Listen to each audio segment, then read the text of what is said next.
আজি বাবু খাটুৱাৰৰ গোটেই ডকুমেণ্টছৰ কাম কৰিছোঁ যেহেতু গোটেইখিনি গভৰ্ণমেণ্টৰ ছাপ্লাই হ'ব ইয়াত ডকুমেণ্টছ ফিল আপ কৰিছে দাদাক ধন্যবাদ জ্ঞাপন কৰিছোঁ এই ক্ষেত্ৰত মই ধন্যবাদ জ্ঞাপন কৰিব লাগিব দুখৰটিমুখ ৰাজ্যিক চিকিৎসালয়ৰ অভিজিত মণ্ডল আৰু ডক্টৰ অৰ্ণৱ বড়ো তেখেতে গোটেইখিনি অলপ প্ৰচেছ কৰিবলৈ মোক শিকাই দিছে কাৰণ এই বিষয়ে একোৱেই নাজানো আৰু দাদাই গোটেইখিনি আহিব পৰা ভাল ৰেছপন্স দিছে আৰু লগতে এজন অৰিন্দম বুলি এজন আছে ন তেখেতেও ৰেছপন্স দি আছে যে পিতৃ মাতৃ নোহোৱা ল'ৰাটোৰ বাবে এনেদৰে মানুহে সকলোকে ছাপোৰ্ট কৰিছে মই এই বিষয়ে একোৱেই নাজানো কিন্তু তেওঁলোকে গোটেই ডকুমেণ্টছৰ কামখিনি কৰি কমপ্লিট এইটো আইডি ন আইডিটো আপোনাৰ এইটো নহয় এইটো আইডি গোটেই 6 মাহৰ বাবে কোৰ্ছ দিব মেডিচিন এইখিনি খুৱাই থাকিব লাগিব আৰু লগতে ইমানখিনি যে গভৰ্ণমেণ্টে ফেচিলিটি দিছে মই আজি গম পাইছোঁ এই ৰোগটোৰ ক্ষেত্ৰত এটা এমাউণ্টটো দিব 6000 ন 6000 দিব হেতু তাক খোৱাবলৈ 2-3 মাহ পিছত সোমাব সেইখিনি পাব হি ফুড বাকেট পাব সেইখিনি যি য'ত আহে আপোনালোকে ল'ৰাটোৰ কাৰণে কৰিব লাগিব ধন্যবাদ জ্ঞাপন কৰিলোঁ এতিয়া আইডি কাম হৈ গ'ল এতিয়া আমি দৰৱখিনি লৈ লওঁ ন দৰৱখিনি লওক আৰু আমি যিমান পাৰিম হেল্প কৰিম যিমান পাৰে সিমান হেল্প কৰিব ঠিক আছে এইখিনি কাম হৈ গ'ল নেক্সট এতিয়া দৰৱখিনি লৈ পেলাই আমি তাক আজিৰ পৰা কোৰ্ছ আৰম্ভ কৰাব লাগিব কমপ্লিট 2 মাহৰ ঔষধ লোৱা হৈ গ'ল এইখিনি 2 মাহৰ পিছত সলনি হ'ব এদিনত 1 ঘণ্টাৰ ভিতৰত 3টা মেডিচিন খাব লাগিব 3টা টেবলেট একেলগে খাব লাগিব এইখিনি ইয়াক বুজাই দিয়া হৈছে আৰু এখন হ'ল কাৰ্ড মই এই ল'ৰাটোৰ লগত আজি এসপ্তাহ ধৰি ঘূৰি আছোঁ এসপ্তাহে দৌৰি ফুৰিছোঁ এইখিনিতো চৰকাৰৰ ফালৰ পৰা দিছে কিন্তু ইয়াৰ লগত লাগিব ভিটামিন প্ৰটিন ছাপ্লিমেণ্ট সেইখিনি গোটেইখিনি মই দিবলৈ ৰেডি হৈছোঁ কাৰণ এইখিনি মেডিচিন আপোনালোকে ভাবি চাওক 1 ঘণ্টাৰ ভিতৰত যদি 3টাকৈ টেবলেট খোৱা যায় দুৰ্বলটো হ'বই গতিকে ইয়াত কমপ্লিট ভিটামিন প্ৰটিন ছাপ্লিমেণ্ট মই সকলোখিনি দায়িত্ব লৈছোঁ কিন্তু মই য'ত বাস কৰে সেই আণ্ডাৰত ৰঙাগড়া টি ষ্টেট পৰে মই ৰঙাগড়া টি ষ্টেটক এটা অনুৰোধ জনাইছোঁ যে তাৰ বাবে এটা ঘৰ দিয়ক তাক ৰখিবলৈ এজন মানুহ দিয়ক কাৰণ আপোনালোকৰ বহুত ঘৰ ইনে পৰি থাকে ৰঙাগড়া টি ষ্টেটত আৰু আদিবাসী ভাই বন্ধুসকলকো মই অনুৰোধ জনাইছোঁ আপোনালোকৰ এজন নিজৰ ল'ৰা নহয় জানো এজন ল'ৰাৰ বাবে কিয় আপোনালোক অলপ নুযুঁজে মই যুঁজি আছোঁ চক মই নিজৰ কাম বন ক্ষতি কৰি আজি এসপ্তাহে ল'ৰাটোৰ বাবে পিতৃ মাতৃহীন অসহায় ল'ৰাটোৰ বাবে দৌৰি ফুৰিছোঁ যদি মই পাৰিছোঁ আপোনালোকে কিয়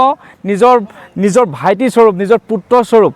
কিয় আপোনালোকে নাযায় কিয় বাগানত আপোনালোকে ডিমাণ্ড নিদিয়ে ৰঙাগড়া টি ষ্টেটত গৈ কওকগৈ যদি এজন বহিৰাগত মেনেজাৰৰ কাৰণে ইমান এটা বাংলোৰ দিব পাৰে তেওঁৰ কাৰণে 5-6জন কৰ্মী দিব পাৰে তেতিয়াহ'লে এজন অসহায় পিতৃ মাতৃহীন ল'ৰাৰ বাবে তেওঁলোকে এইকণ মানৱীয়তা দেখাব নোৱাৰিবনে সি বাগানত কাম নকৰিব পাৰে তথাপিতো বাগানৰ নিজৰ এলেকাত সেই বাগানখন আছে ইমান এটা ডাঙৰ ইণ্ডাষ্ট্ৰি আছে তেওঁলোকৰ বাবে কামটো কৰিব কাৰণ তাৰ যিটো ঘৰত সি থাকে তাৰ ঘৰত বেৰ নাই সেইখিনি ঘৰ এতিয়া বনাই তাক সুৰক্ষিত কৰা সময় নাই কিন্তু ইমানখিনি বাগানত কোৱাৰ্টাৰ পৰি থাকে তাৰ ভিতৰত এটা কোৱাৰ্টাৰ তাৰ লগত এজন ৰক্ষণাবেক্ষণ দিবলৈ মানুহ নিদিয়ে কিয় মই যদি পাৰিছোঁ আপোনালোকো ওলাই আহক সেই মহান আদিবাসী মোৰ ভাই বন্ধুসকল এটা আপোনালোকৰ ভাতৃস্বৰূপ লোৱাৰ বাবে আপোনালোকে এইকণ সহায় কৰিব নোৱাৰিবনে মই এটা স্পষ্ট কথা কৈছোঁ মই যদি মানৱীয়তাৰ খাতিৰত এই ল'ৰাটোৰ বাবে পিতৃ মাতৃ নথকা অসহায় ল'ৰাটোৰ বাবে দৌৰি ফুৰিব পাৰোঁ এসপ্তাহ ধৰি মোৰ কাম বন নাই এয়া মানৱীয়তা জীয়াই ৰাখিবলৈ কিন্তু ৰঙাগড়া টি ষ্টেটো এই ল'ৰাটোৰ বাবে কৰিব লাগিব আপোনালোকে বেলেগ একো কৰিব নালাগে আপোনালোকৰ কামত ব্যস্ত থাকক কিন্তু আপোনালোকৰ অত ঘৰ পৰি আছে এটা ঘৰ এই ল'ৰাটোৰ কাৰণে দিব নোৱাৰে তাৰ মুখখনলৈ বেয়া লগা নাইনে আৰু আদিবাসী ভাই বন্ধুসকল আপোনালোকে কেৱল নিজৰ মানুহ বুলি কৈ থাকিলে নহ'ব এই ল'ৰাটো আজি অকলশৰীয়া মই তাৰ যদি কোনোবা গাৰ্জেন থাকিলেহেঁতেন মই এইটো আপোনালোকৰ পৰা সহায় নিবিচাৰিলোহেঁতেন কিন্তু তাৰ যি ঘৰটো বনাই দিবলৈ সময় লাগিব তাৰ আজিৰ পৰা কোৰ্ছ আৰম্ভ হ'ব আৰু আজিৰ পৰা সি বতাহ নোসোমোৱা এটা ঘৰত থাকিব লাগিব এটা ঘৰৰ বেৰৰ ফুটা বুলি নহয় বেৰ নহয় ডাঙৰ ডাঙৰ ফুটা কেৱল বতাহে নহয় ধূলি সোমাই এটা এনেকুৱা ৰোগত আক্ৰান্ত ল'ৰা কেতিয়াও এনেকুৱা ধৰণৰ এটা পৰিৱেশত থাকিব নালাগে সেইকাৰণে মই অনুৰোধ জনাইছোঁ আৰু মই আদিবাসী ভাই বন্ধুসকলক কৈছোঁ এই ল'ৰাটোৰ বাবে যুঁজক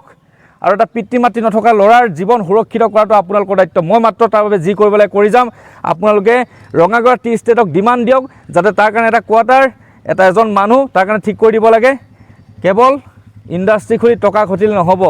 এনেকুৱা ধৰণৰ অসহায় ল'ৰা ছোৱালীৰ বাবেও কাম কৰিব লাগিব য'ত তাৰ এলেকাৰ পৰা ৰঙাগড়া টি ষ্টেট মনত ৰাখিব বহ ক'বলৈ সহজ চব ইজি কিন্তু এজন ৰোগীৰ লগত ঘূৰি ফুৰা মানুহে গম পায় কিমান দৌৰিব লাগে টেষ্ট পৰীক্ষা SCG এক্সৰে চিকিৎসকক দেখুওৱা কাৰ্ড বনোৱা এইবিলাক আজিৰ যুগত মানুহে যান্ত্ৰিক পৃথিৱী ব্যস্ততা মানুহক কোনো নকয় টকা দি দিব লাখ টকা দি দিব